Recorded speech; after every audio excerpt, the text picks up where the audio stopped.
this video, I'm going to show you how to make some ultra creamy, delicious, perfect mac and cheese. But we're also going to be cold smoking the cheese that we're going to use to make the mac and cheese. So this isn't going to be a smoked mac and cheese where we just cook the mac and cheese on the smoker. This is going to be a smoked cheese mac and cheese, and it's going to be perfect. So this isn't all the cheese that we're going to be using in this recipe. This is just the cheese that I'm going to cold smoke. And I know that a lot of people have not yet tried cold smoking, but it is so easy. You can cold smoke with absolutely zero skill. And you can use your favorite cheeses for this recipe. I'm going to show you exactly what I use, but you could just switch out one cheese for another if you prefer that texture or flavor. But what we've got here is some mild cheddar. I like to use this in mac and cheese for creaminess, and then a mature cheddar. I think in the US you would call this sharp or extra sharp. Anyway, we'll put this to the side and get our cold smoke generator filled up. And a cold smoke generator or maze is this thing. You might have seen this in my how to make bacon video. Basically a maze that you fill with wood dust or wood chips, light it at one end, and it will cold smoke, i.e. smoke without producing heat for a long time. I've got it on this little metal tray because I don't want wood dust all over my block. And I'm gonna be using some maple wood today from Hot Smoke. And the reason why I'm using this flavor is because that's what I have. Obviously apple wood is super popular for cheese.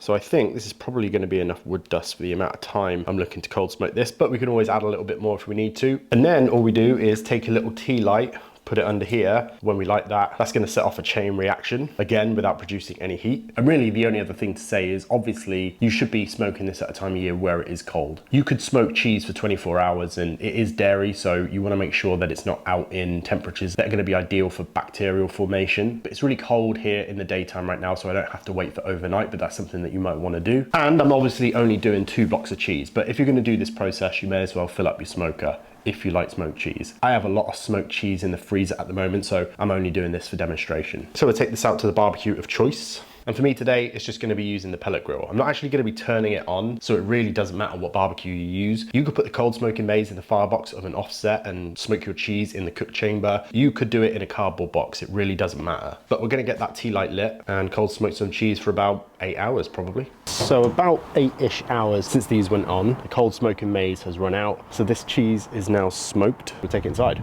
So we've got our cold smoked cheese, and this next step is arguably the most important step, or one of the most important steps. So you could go ahead and use this straight away, but you're probably gonna notice a pretty heavy, harsh, almost unpleasant smoke flavor. In an ideal world, this will rest for a couple of weeks. It will allow the smoke flavor to permeate through the cheese more. It will certainly mellow it out. And from the cheese that I've smoked, over the course of time, the smoke flavor tends to become a little bit more intentional, rather than it tasting like you just left a block of cheese next to some small room wood. The flavor really starts to mellow out and balance out. And yeah, it really does get better with a couple of weeks worth of age. Some people do a week, 2 weeks, 3 weeks, 4 weeks. It's really up to you and your patience. At the very minimum, I'd recommend resting it overnight, vacuum sealed in a Ziploc bag, wrapped in cling film, and that should help to take away some of the harshness. Because this is a YouTube video, I'm trying to get all this film pretty quickly. So I'm gonna wrap it in cling film, put it in the fridge, come back to it tomorrow. So it is the next day. Before we get into making our smoked cheese mac and cheese, I'm gonna make a little Panko breadcrumb topping to go on this. This isn't gonna be a baked mac and cheese as such, but I'm gonna put some butter toasted Panko breadcrumbs on top to give that nice textural difference. And it is really easy to do. Just gonna get some butter into a pan, and we're gonna get that melted, but start to brown it a touch. Once that's mostly melted and starting to become bubbly, go in with some Panko breadcrumbs. Make sure all of this Panko is covered in butter. Keep cooking this, keep toasting it. I want it to be nice and dark, so there's a nice color contrast on top of the mac and cheese.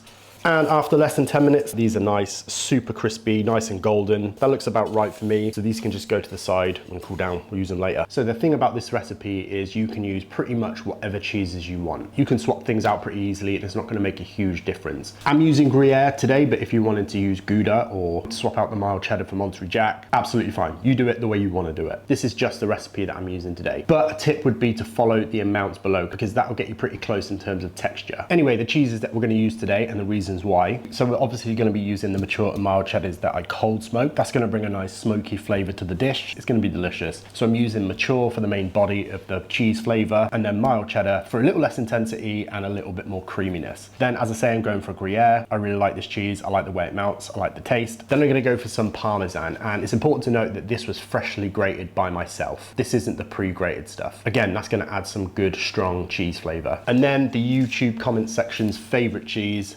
American. So there's a couple of reasons I'm using this: for the color, for the flavor, for the meltability, but also because it contains sodium citrate. So sodium citrate is a sodium salt of citric acid, and it's used in the food industry all the time for things like emulsifying and preventing things from breaking. So adding sodium citrate to your mac and cheese can really help with preventing it from breaking and getting that really glossy, creamy texture. So you could just grab some sodium citrate in the powdered form, pretty common, easy to get, and chuck it in. But if you don't want to go out and buy that and you've got some of this on hand, throwing a couple of slices of this in is going to give you the same effect, whilst also bringing that American cheese vibe to it. So I'm going to get these cheeses weighed out and then make it up. So being a no-bake mac and cheese, this will come together pretty quickly once it starts boiling, but you could bake it if you wanted to. Anyway, we're going to go in with some macaroni. Actually, I'm using this spirali pasta. This is my preferred pasta for mac and cheese. Big pinch of salt, some evaporated milk. Don't get this confused with condensed milk. I've seen people do that before. Then we're going to cover this with water, but we only do just want to cover it. We want to make a nice concentrated starchy liquid from this. That's really going to help us get that nice creamy texture.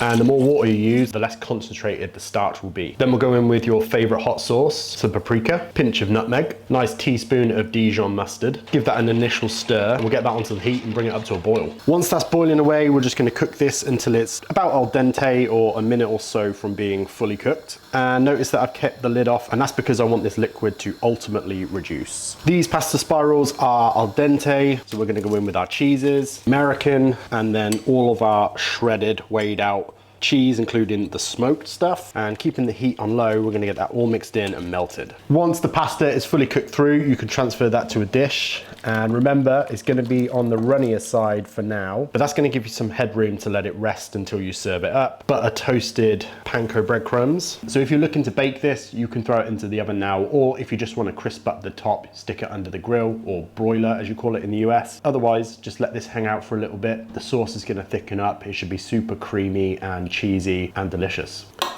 Now that is some creamy looking mac and cheese. It smells absolutely delicious.